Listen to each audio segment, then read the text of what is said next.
et bienvenue dans ce troisième Morning Psy, le podcast des JNPN, les journées de neurosciences, de psychiatrie et de neurologie. Moi, c'est Nida Naban, je suis psychiatre à Rennes et mon invité du jour est le professeur Eric Fakra. C'est avec beaucoup de plaisir que je reçois professeur Fakra, qui est professeur de psychiatrie et chef de pôle de psychiatrie adulte au CHU de Saint-Étienne.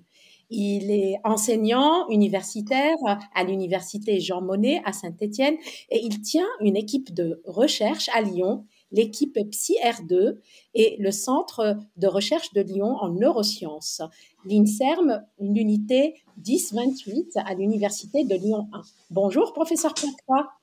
Bonjour Nidal. Eric, on le sait, vous vous intéressez à plusieurs champs en psychiatrie et aux neurosciences, mais on vous connaît comme fondateur de la section qui s'occupe de la neuroimagerie à l'AFPBN. Est-ce que vous pourriez me parler un petit peu de cette section ? Oui, alors c'est la section FIND que nous avons créée il y a environ 4 ans, et en fait qui regroupe des psychiatres généralement universitaires qui s'intéressent à l'imagerie. Donc on a commencé il y a 4 ans avec une douzaine de centres. Maintenant on est un peu plus d'une quinzaine, répartis un peu partout sur la France. Et donc on s'est donné 3 missions. D'une part, une mission de formation pour faciliter l'éducation, la formation sur l'imagerie pour les psychiatres qui s'intéresseraient à cette discipline. D'autre part, c'est un groupe de travail et on partage nos analyses, nos techniques d'approche. Et puis, troisièmement, on va également créer un consortium de bases de données d'imagerie qu'on pourra ainsi partager à travers les différentes études de recherche qui sont faites en France. Très bien, mais pourquoi la neuroimagerie, professeur Fakra ? Alors la psychiatrie est une discipline qui est très riche et ouverte sur beaucoup d'autres champs, médicaux, psychologiques, philosophiques, également les neurosciences. Il m'a paru que l'imagerie était vraiment une discipline qui était en pleine évolution et avec une révolution technologique. Ça me paraît très intéressant d'aborder les troubles psychiatriques sous cette approche et tout l'enrichissement que nous fournit actuellement cette approche. Alors, vous l'avez compris, notre podcast d'aujourd'hui, ça va être centré autour de la neuroimagerie. Alors, quelles sont les différentes techniques de neuroimagerie actuellement que vous utilisez, professeur Fakra ? Alors, on peut différencier plusieurs techniques d'imagerie. Déjà, on peut peut-être distinguer celles qui ont des bonnes résolutions temporelles, mais qui ont une moins bonne résolution spatiale, comme par exemple l'électroencéphalographie, qui permet d'enregistrer l'activité électrique produite par les neurones du cerveau, mais également la MEG, la magnétoencéphalographie, qui est une technique assez proche qui permet, elle, de mesurer les champs magnétiques induits par cette activité électrique. Et puis, une deuxième grande catégorie des techniques d'imagerie, c'est celles qui permettent une bien meilleure résolution spatiale et peut-être un peu moins bonne au niveau temporel. C'est peut-être surtout sur ces techniques qu'on pourrait s'arrêter aujourd'hui. Les plus connus sont le scanner, la tomodensitométrie, qui est une technique qui est apparue dans les années 70 et qui repose un peu sur le même principe que la radiographie, c'est-à-dire de l'irradiation par des rayons X, et qui permet d'avoir des coupes des tissus et des organes. Et donc c'est une technique qui a été pas mal utilisée avant en psychiatrie, plutôt par défaut, parce qu'elle permet surtout d'analyser l'os, et elle garde une bonne indication pour étudier le tissu osseux. Elle est par contre beaucoup moins fine pour les tissus mous, c'est-à-dire dans notre cas pour le cerveau. Donc elle est supplantée par d'autres techniques d'imagerie. Une autre technique qui peut être utilisée, c'est la tomographie par émission de positons. Là, il s'agit d'injecter un produit radioactif et qui permettra ensuite, selon la cible qui est visée, d'analyser la protéine sur laquelle le produit radioactif va se fixer et d'ainsi d'avoir des images 3D de la fixation de cet isotope. Et puis sans doute une des techniques actuellement les plus utilisées et plus connues, c'est l'imagerie par résonance magnétique, l'IRM, qui elle-même se décline en pas mal de techniques. Donc bien sûr, il y a l'IRM anatomique. Alors ce qui est important de noter, c'est que cette imagerie par résonance magnétique n'est absolument pas invasive, contrairement aux deux dernières que je viens de développer. Elle s'appuie en fait sur la résonance magnétique nucléaire et elle permet d'enregistrer les variations de champ magnétique induits par les molécules du corps. Donc c'est absolument pas invasif et l'intérêt de cette technique, c'est d'utiliser un énorme aimant supraconducteur qui va magnétiser les tissus par alignement des moments magnétiques. Et encore une fois, il n'y a pas de, contrairement au scanner ou contrairement à la TEP, il n'y aura pas de produits radioactifs ou d'irradiation. Donc, comme je disais, l'IRM a plusieurs types de séquences. Il y a l'IRM anatomique, qui est beaucoup plus fine que ce qu'on peut voir pour la tomodensitométrie, notamment pour le tissu cérébral. Et puis, il y a également d'autres applications de l'IRM, notamment le tenseur de diffusion, qui permet d'analyser les fibres blanches et donc les voies de communication du cerveau. Également la spectroscopie, ou encore l'IRM fonctionnel, qui est là aussi une application assez connue, qui permet de déduire indirectement l'activité cérébrale en temps réel quand le sujet réalise une tâche cognitive. Parfaitement. Alors, donc, EEG, MEG, TDM, PET scan, IRM fonctionnel. Donc, ces différentes applications. Mais quelle application en clinique quotidienne pour les psychiatres cliniciens? Oui, alors c'est peut-être la première chose à noter, c'est que l'imagerie est largement sous-utilisée en France. À mon avis, ceci vient de deux éléments. Déjà, sans doute qu'il y a une mauvaise connaissance de ce champ médical par les psychiatres eux-mêmes. Et il faut reconnaître que les recommandations qu'on a pour l'imagerie sont actuellement totalement désuètes. Et puis, un autre facteur limitant en France, c'est l'accessibilité de ces examens, puisque nous avons un parc d'équipements qui est en France l'un des pays les moins équipés en IRM. À titre d'exemple, il y a 4000 machines en Allemagne alors qu'il n'y en a que 1000 en France. Alors, ça ne devrait pas nous décourager d'utiliser cette technique qui peut être très informative, y compris au niveau clinique. Et on pourrait dire actuellement que tout premier épisode psychiatrique, quel que soit l'âge et quel que soit le type d'épisode psychiatrique, mériterait de faire une imagerie, ne serait-ce que pour confirmer le diagnostic, et même dans les formes les plus classiques des troubles psychiatriques, mais également pour avoir une imagerie de référence pour l'évolution ultérieure, puisqu'on sait que bon nombre de troubles psychiatriques sont des facteurs de prédisposition pour développer d'autres troubles neurologiques et notamment neurodégénératifs. Alors, en dehors de ça, bien sûr, il y a certains terrains sur lesquels il faut particulièrement insister, où l'utilisation d'imagerie est très importante, notamment les personnes âgées et les primo-épisodes psychiatriques du sujet âgé, et puis également d'autres terrains avec des fragilités particulières telles que des comorbidités de troubles addictifs.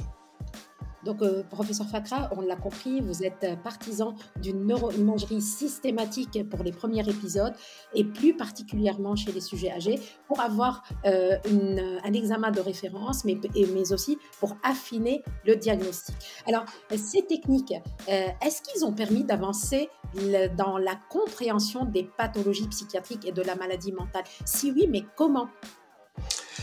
Clairement, il y a eu certaines avancées dans la compréhension des troubles psychiatriques.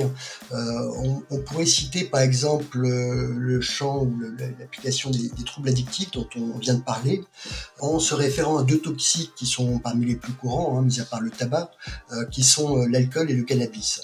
Et très tôt, pour l'alcool en tout cas, on a pu démontrer les effets neurotoxiques déjà par scanner et puis plus récemment par l'IRM, avec beaucoup plus de précision, comme je disais précédemment. Et on voit qu'il y a des effets majeurs de la consommation de l'alcool sur le volume cérébral total. Ce qui est intéressant, c'est que comme tendance à dire les radiologues, les images ne parlent pas d'elles-mêmes et qu'on peut corréler ça à la clinique, c'est-à-dire qu'il y a une corrélation fonctionnelle de ces dégradations qu'on peut constater au niveau de l'imagerie. Et ainsi, les travaux ont pu mettre en évidence que la diminution du volume cérébral global était corrélée au déficit cognitif et puis au processus motivationnel et émotionnel. Ce qui est d'autant plus intéressant, c'est qu'il y avait des corrélations spécifiques entre les déficits de certaines fonctions cognitives et l'altération des régions cérébrales qui sous-tendent ces fonctions cognitives. À titre d'exemple, on peut parler du volume cérébral dans le cortex préfrontal et cette perte de volume cérébral dans ce cortex préfrontal est tout à fait corrélée aux indices des fonctions exécutives qui sont les fonctions cognitives portées par cette région cérébrale. Alors si on prend l'autre exemple qui est le cannabis, et bien là on a une image qui est totalement différente. Et bien on voit que même avec des consommations assez importantes de cannabis, il n'y aura pas du tout le retentissement neurotoxique qu'on peut constater avec l'alcool. Et en fait, les régions touchées par la consommation de cannabis sont beaucoup plus électives. Il s'agit surtout de l'hippocampe, l'amygdale, des régions qui sont fortement innervées et qui ont beaucoup de récepteurs CB1. Et puis également, il n'y a pas cette corrélation qu'on constate avec la clinique. Alors, est-ce que ça veut dire qu'on ne doit pas consommer d'alcool, mais seulement du cannabis ? Non, en tout cas, il faudrait nuancer, puisque on sait par contre que la consommation de cannabis peut être particulièrement toxique dans deux conditions, c'est-à-dire que d'une part, quand le cannabis est consommé à un âge jeune, et notamment à l'âge pubère, l'adolescence, où il y a un élagage cérébral qui se met en place, et dans ce cas-là, le cannabis va interférer avec la sélection des neurones et la diminution des neurones qui se met physiologiquement en place, et on sait que là il y aura un effet neurotoxique beaucoup plus important.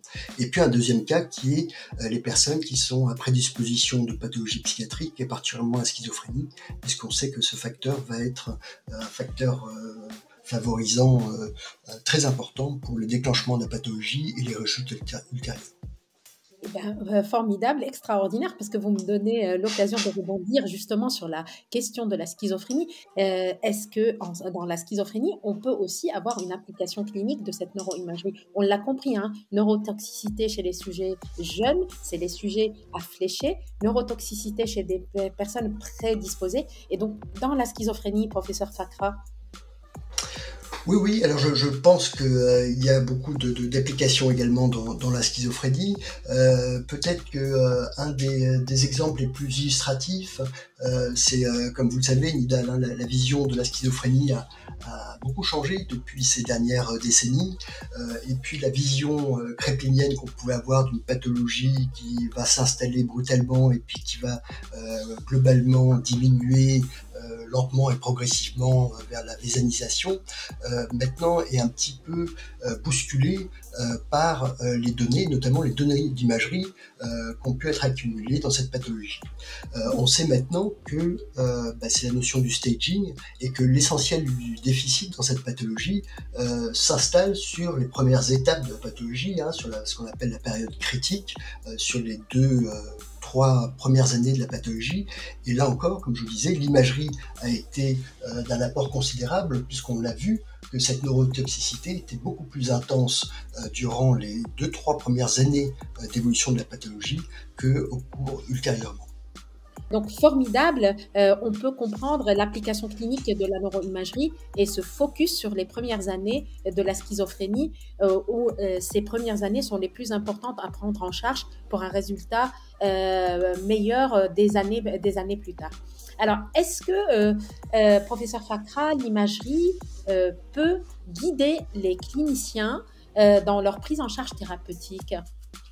Oui, alors c'est un autre volet qui a pu se développer beaucoup plus récemment, de manière très concrète.